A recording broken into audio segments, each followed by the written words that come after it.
মিটারের padlock seal কাটা থাকলে জেল জরিমানা দুটোই হতে পারে।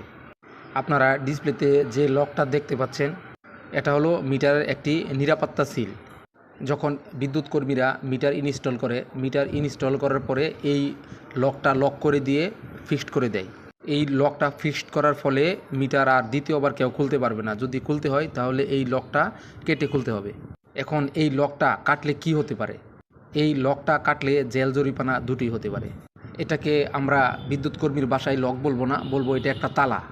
ধরেন আপনার ঘরে তালা দিয়ে আপনি বেড়াইতে গেছেন, এসে দেখেন যে আপনার তালাটা কাটা। আপনার ঘর থেকে কিছুই নেয়নি, তারপরও আপনার মনে কিন্তু সন্দেহ জাগবে যে মনে হয় আমার ঘর থেকে কিছু চুরি হয়েছে। ঠিক তেমনি পল্লী বিদ্যুতের এই লকটা হলো কাটা। আর এই লকটা কাটার ফলে এই মিটার থেকে লক্ষ টাকার বিদ্যুৎ চুরি করা যায়। গ্রাহক কর্তৃক লকটি কাটার ফলে আমরা